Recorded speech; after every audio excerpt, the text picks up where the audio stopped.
Hello, hello. This is Konstantin here from the Modern Guitar Liberation Academy. And today I have with me Mr. Mick here. And the reason that he's here with me in the studio is because a while ago I asked him to create a beat, a backing track for the students of the Modern Guitar Liberation Academy. And he did that. And today we want to present you the backing track, and we want to present you also our students' solos over this backing track. So bear with us and you'll get to listen to a few of my students playing over the backing track that Mick created. But first of all, let's take a minute or two to talk about the backing track. So what was it that I asked you to basically do with this backing track? There were two main concepts here. The harmony. The harmony was one minor, was a 4 minor and a 5 minor. The concept being that the students would improvise or create a specific melodic structure over a form that was of 16 bar. So 16 bar bars. meaning like it was 4 bars on the 1 chord, 4 bars on the 4 chord, then 4 bars back to the 1 chord, and 4 bars on the 5 chord. Yes, so yes, 1, exactly. 4, 1, 5. Exactly, yeah. That's what it was supposed to be. Konstantin asked them to improvise or create, like I said, their melodic structures on specific scales. What were they? So basically like the 1 chord, since we're in a minor environment, the 1 chord is basically can be treated as the chord scale of Aeolian. The 4 chord can be treated as the scale of the Dorian, the chord scale of the Dorian, like a D minor 13 kind of thing. And back to the 1 chord, which is Aeolian again. And then the 5 chord is the chord scale of Phrygian, which is basically like a minor 7 flat 9. So it's the first concept here that I was trying to train the students is to basically interconnect the relationship between chords and scales and treat them as one. So it's the Aeolian chord, it's the Dorian chord, and so on. So that was the first concept, the concept of chord scales. And the second concept was the concept of structure, in combination with the harmony. Basically, I asked them to play their solos within a specific structure. It's a 16 bar structure, and it needs to make sense, not as a noodling all over the place and just trying to impress people with runs and technical stuff, but more like let's tell a story with a beginning, a main part, and an ending within the 16 bars. So we have a lot to talk about the beat, the track that you created, but let's first listen to what the students did, okay? Yeah. So I created a collage, a collaboration, which gives us a little bit of each person. Let's switch to our students now, okay? Musicians, we are storytellers. If you're not gonna tell a story, then don't play.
all right. So, as I said earlier, the biggest thing here is not the harmony, the chord scales.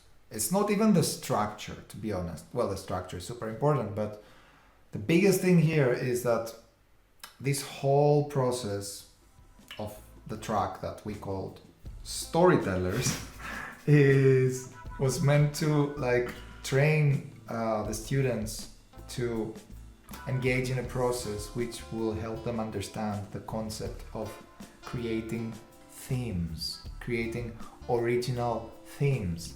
So playing guitar solos, not because it's my moment to shine, it's my rock star moment to show everyone that I am God. No, it's because I wanna, as a guitar player, I'm a melodist, and I'm kind of like a vocalist. So I wanna like create a theme that non-musicians can engage with, and a memorable theme, a hook, you know, that I can basically sing through my guitar instead of noodling, instead of trying to impress people and all of this stuff. And as you heard, like, I think the mission was successful, right? So Definitely. Something that I find very, very, very interesting. We were talking about that when I was in the conservatory, and a teachers of mine, his point was the people like the solos, the guitar solos that they can sing, which is, yeah, it's a crazy thing to keep in mind when you're soloing, especially when you're improvising, right? Because especially if you're improvising in front of an audience, it's so interesting because when you think about solos like Hotel California, you can, when that song is played in a bar or in a club or whatever, well, everybody can sing that solo. Everybody who knows that song is going to sing that solo. Everybody expects to hear this precise solo because that solo has been playing in their heads. Right. They're not even waiting to discover what the solo sounds like. Yeah. They know exactly what the solo sounds like. Yeah, same thing goes for Stairway to Heaven. Same thing goes for Whole Lotta Love. That run that Jimmy Page is doing, that thing is it proves exactly that. Or, if we take it even further, Steve Vai's For the Love of God. No, the man is singing with the guitar in his hands. Or if we take it even further, Wes Montgomery on 4 on 6, for example. That's right. Anyway, this is not a stylistic thing. That's what I'm trying to communicate. This like exceeds stylistic barriers, goes beyond stylistic barriers. It's about the concept of. I will say it one more time. Yeah. It's about stop being a guitar player. Start becoming a musician instead. I keep talking about that and I will not stop talking about that because that's my philosophy, and I believe that people who are aware in one way or another about the Modern Guitar Liberation Academy and perhaps have been considering it, they should know it, that I'm not just teaching guitar. I'm against just teaching guitar for guitar players. What my whole approach is about the music. I'm helping people basically become and grow as musicians instead. And to be honest, like some of these solos that you heard from our students, their melodies have been playing in my head, like they're so memorable. And it's like mission accomplished. You now know what it means to create a memorable, refined, and authentic original theme. And what is interesting to me about that specifically is that each and every one of them has a different approach and a different style, and they're using different techniques and different scales to achieve kind of the same thing. They might keep in mind the harmony, they might keep in mind the goal, that is to use the Aeolian as the target, as the the chord one- tones and stuff. Yeah. etc. But really, they're using different means to get there. Yeah. And I think that was marvelous of them. Yeah, I it- feel honored that was something that I wrote was played in that context, and that people soloed over it. It's absolutely crazy, because I've been getting into production, and actually to have people working with the stuff that you do always is a big thing that I really feel honored by. Yeah. And they take your track Yeah. and they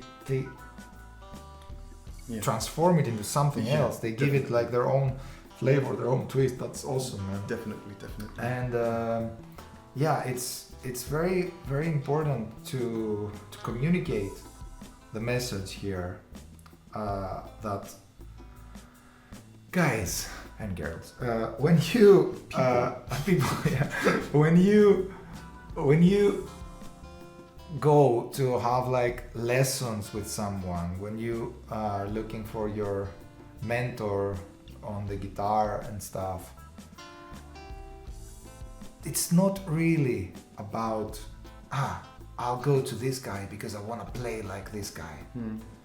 It's all about working with someone who is able to take the best out of you and like uplift yourself, you know, your personal voice. It's not about playing like your tutor, playing like your teacher. It's about someone who has the skills and the insight, and to kind of, and the compassion to kind of like is to be able to basically, you know, allow you to reach your full potential. So I didn't that's something that I try to always do with my students. It's very important to stress this, because to communicate this, because it's not about, you know, they should all follow a certain way of doing it. As you heard, they were all so different, and that was my intention behind everything, because of course there were some lessons that I gave them in order to help them record the solos over this. So yeah, overall I believe like the students did a great job, Mick did a great job. Thank you. And I think that since like our first endeavor here was successful, I think it's time to take it further now and basically turn this into a part of the MGL process. So basically we have some modules. You know, sometimes we might be talking about the modes, how to solve over the modes. Sometimes we might be talking about how to solve over the chord changes, how to, you know, lots of like different stuff, how to do like chord soloing, chord melody, blah, blah, blah, blah, blah, lots of different concepts that we have in the program. So instead of like, you know, using tracks from YouTube or stuff, we are now getting into the process of basically having our own tracks with the help of Mick here. So stay tuned, because there is much more that we are preparing for our students, for you who might be watching as an audience, and we are really, really happy to share this whole process with everyone and basically inspire people and help musicians grow to their full potential. I can definitely not wait for that. Awesome. All right. Take care, everyone. Thank you. And keep in touch. The best is yet to come. Thank you so much.